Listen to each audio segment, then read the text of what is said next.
Hello and welcome back students, welcome back to vision academy. So देखिए TFWS के बारे में एलिजिबिलिटी एंड डॉक्यूमेंट्स क्या रिक्वायर्ड होंगे उसकी क्राइटेरिया हम लेके आए हैं। तो बहुत सारे लोगों को कन्फ्यूजन था कि TFWS के लिए एलिजिबिलिटी क्या है, तो उसको चलिए समझ लेते हैं। तो सबसे पहली चीज़ ये in reference to other CET admission processes है जो कि अब तक हुए हैं। अभी तक फ़िलहाल में आपका जो एग्ज़ाम है MAH CET for BCA BBA BMS BBM, इनका एडमिशन ब्रोशर अभी तक रिलीज़ नहीं हुआ है। तो इसीलिए in reference to previous exams, जो भी प्रीवियस तरीका, जिस तरीके से प्रीवियस प्रोसेस है जो CET का, उसके बेसिस में आपको ये एक्सप्लेन कर रहा हूँ TFWS का स्कीम है क्या। तो ये सबसे पहली चीज़ ये कहता है कि these seats shall be filled in by the competent authority, मतलब कि CET के थ्रू ही इसको फुलफिल किया जाएगा। ठीक है, तो CET ही इसको एलोकेट करेगा।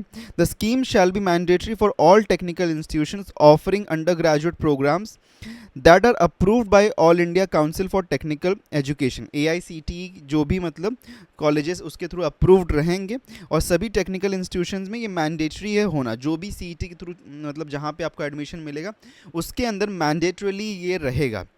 Seats up to maximum of 5% रहेगा, मैक्सिमम ऑफ 5%। तो मतलब जितने भी सीट्स रहेंगे, अगर 100 सीट्स रहे तो उसमें से 5 सीट्स जो रहेंगे वो TFWS कैटेगरी के लिए रिजर्व्ड रहेंगे। फिर क्या बोला गया, the waiver is limited to the tuition fees. तो ये सिर्फ और सिर्फ लिमिटेड किसके लिए है, ट्यूशन फीस के लिए। मतलब कि अब जो आपका फ़ीस होता है ना, एक्चुअल में जो आपका टोटल फीस होता है, फ़ीस के अंदर पहली चीज़ होता है आपका ट्यूशन फ़ीस होता है, फिर उसके साथ में आपका इंफ्रास्ट्रक्चर फ़ीस होता है, फिर उसके साथ में आपका एक्स्ट्रा करिकुलर फ़ीस कुछ होते हैं उसके अंदर। तो ये सारे जो फ़ीस आइटम्स होते हैं, जैसे लाइब्रेरी फ़ीस होता है, ये सब चीज़ें उसके अंदर इंक्लूडेड होती हैं। तो सिर्फ और सिर्फ ट्यूशन फ़ीस जो होता है ना, ये वेवर किया जाएगा, इसको आपको मतलब ज़ीरो कर दिया जाएगा आपके लिए, पर बाकी सब फ़ीस आपको भरना पड़ेगा। और अगर मैं बात करूँ तो फ़ीस में कोई भी कॉलेज का फ़ीस होने दीजिए, तो हर एक फ़ीस में अराउंड 80 to 90%, ओके, 80 to 90% का कंपोनेंट जो होता है, ओके, ये और भी ज़्यादा हो सकता है, शायद से हो सकता है 95 हो, लेकिन एक एवरेज रेंज पे अगर मैं लूँ तो 80 to 90% जो होता है ट्यूशन फीस का कंपोनेंट होता है, जो कि वेवर ऑफ कर दिया जाता है। मतलब कि आपको सिर्फ और सिर्फ 10 to 20% फीस को भरने की ज़रूरत पड़ेगी। ठीक है, ओके, ये बात क्लियर है। बाकी सारा जो फीस रहेगा वो बहुत ही छोटा छोटा नॉमिनल फीस होता है, तो आप उतना भर सकते हैं। अब उसके बाद में बात करते हैं provided by the fee regulation authority, that is the FRA। तो FRA जो भी फ़ी रेगुलेशन अथॉरिटी होती है उसके थ्रू जो भी फीस आया हुआ होता है फॉर अनएडेड इंस्टीट्यूशन। अनएडेड मतलब यहाँ पे इस अनएडेड का मीनिंग है प्राइवेट इंस्टीट्यूशंस। ठीक है, and by the government of the government, by the government for the government and government aided institution. तो government as well as private institutions में ये लागू होता है। All other fees exception except tuition fees shall be paid by the beneficiary. तो यही कहा जा रहा है कि ये जो ऑल अदर फीस है, बाकी सब जो फीस रहता है, ये जैसे इंफ्रास्ट्रक्चर फीस हो गया, फिर एक्स्ट्रा करिकुलर फीस हो गया, लाइब्रेरी फीस हो गया, तो ये सारा जो फीस होता है वो भरा जाएगा। Okay, the candidate admitted under this scheme shall not be allowed to change institution course at any stage under any circumstances. तो अगर आपने एक बार TFWS कैटेगरी में एडमिशन ले लिया, ठीक है, एक कॉलेज में एडमिशन ले लिया TFWS कैटेगरी में, तो आपको किसी भी हालात में आप चेंज नहीं कर सकते। कॉलेज ना ही चेंज कर पाओगे, ना ही कोर्स को स्विच कर पाओगे। ये एक सबसे बड़ा यहाँ पे हम कह सकते हैं ड्रॉबैक भी है। तो अगर आपने TFWS कैटेगरी में, जैसे फॉर एग्जांपल आपने समझो कि आपने BMS ले लिया, ठीक है, आपको एक साल बाद में लगता है कि आप BMS नहीं आप BBA करना चाहते हो, तो बहुत सारे, या फिर BMS के किसी एक कैटेगरी में आपने एडमिशन ले लिया, तो उसमें आप चेंज नहीं कर पाओगे, आपका जो कोर्स है ना उसको स्विच नहीं कर पाओगे। तो आपको पूरा कोर्स कंप्लीट करना पड़ेगा, या तो कंप्लीट फीस आपको पे करना पड़ेगा। तो ये क्राइटेरिया उसमें रहता है। अब डिपेंड करता है, बहुत सारे कॉलेजेस तो करने ही नहीं देंगे, बिकॉज ये डायरेक्टली CET सेल ही कहता है कि you can not change the course और the college if you are admitted under TFWS category. तो अगर आप उसके अंदर में, अगर आप एक तरीके से एडमिटेड हैं, तो आप चेंज कॉलेज भी नहीं कर सकते हैं, कोर्स भी नहीं कर सकते हैं। नेक्स्ट आगे बढ़ते हैं, एलिजिबिलिटी क्या है वो समझ लेते हैं। तो ये जो है TFWS, ये सिर्फ और सिर्फ महाराष्ट्र स्टेट कैंडिडेट्स के लिए ही एप्लीकेबल है। आउटसाइड महाराष्ट्र स्टूडेंट्स के लिए ये एप्लीकेबल नहीं है। ओके, आउटसाइड महाराष्ट्र स्टूडेंट्स के लिए ये एप्लीकेबल नहीं है।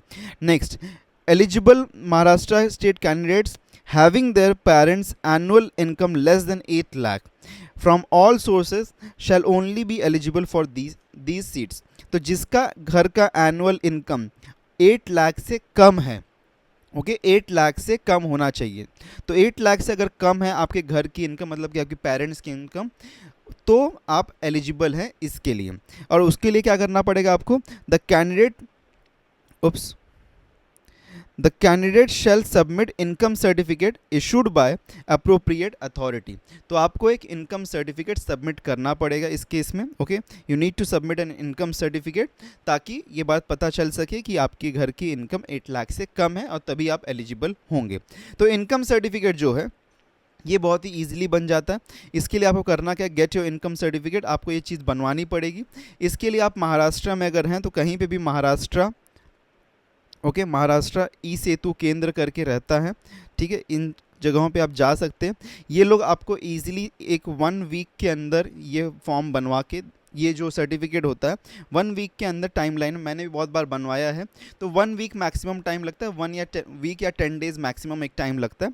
अगर आपके सारे डॉक्यूमेंट्स अप्रोप्रिएट हैं तो आपको एक 1 वीक के अंदर ये सर्टिफिकेट बन के मिल जाता है। कोई बहुत बड़ी चीज़ नहीं है, हार्डली 400-500 रुपये लगता है ये बनवाने में, तो बहुत ज़्यादा डिफ़िकल्टी भी नहीं आती है, ना ही बहुत ज़्यादा पैसा लगता है। ओके 500 रुपीज़ के आसपास में एक चार्ज होना चाहिए इसका, तो आपको आराम से ये बन के मिल जाता है, ठीक है। तो आप जाके कहीं से भी महाराष्ट्र ई सेतु केंद्र में या फिर जहाँ पे भी कोर्ट का एरिया होगा आपके इधर का, जो नियर बाय आपका कोर्ट होगा, एप्लीकेबल लोकेशन से जो आपका कोर्ट होगा वहाँ पे आप जा सकते हैं। तो वहाँ पे भी आपको एजेंट्स वगैरह मिल जाएंगे, जो कि 500 रुपीज़ में आपको 500 या मैक्सिमम लेंगे तो 1000 लेंगे, उसके ऊपर नहीं लेना चाहिए, बिकॉज 500 एक जेन्युइन रेट है यहाँ पे, ठीक है। तो वो आपको बना के मिल जाता है, 1 वीक के अंदर मिल जाता है।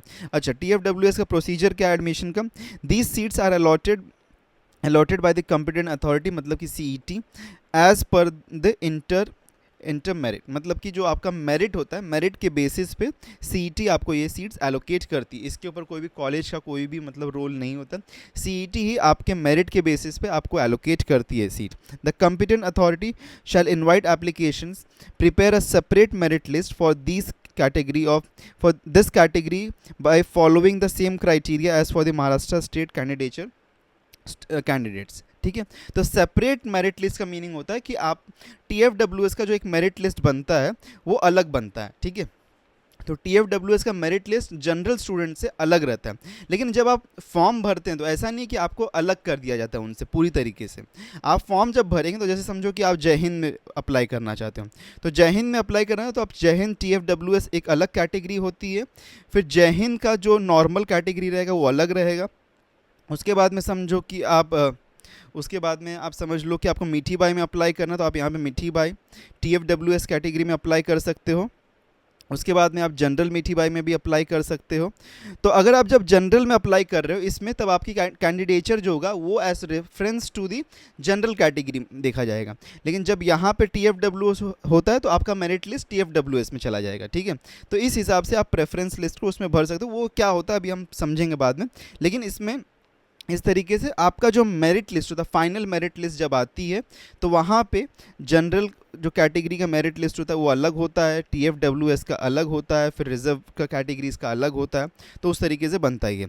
In event of non availability of students in this category the same shall not be given, ठीक है, नॉट बी गिवन बोला है यहाँ पे, the same shall not be given to any other category of applicants, मतलब कि अगर candidates नहीं अप्लाई करते हैं इस कैटेगरी के लिए, ठीक है, कैंडिडेट्स अगर अप्लाई नहीं करते हैं TFWS कैटेगरी के लिए, तो वो जो सीट्स होंगी, जो 5% सीट्स होंगी, वो दूसरे कैटेगरी को नहीं जाएंगी, वो वेकेंट रह जाएंगी और बाद में कॉलेजेस उसको अपने हिसाब से फिल आउट कर लेते हैं, ठीक है।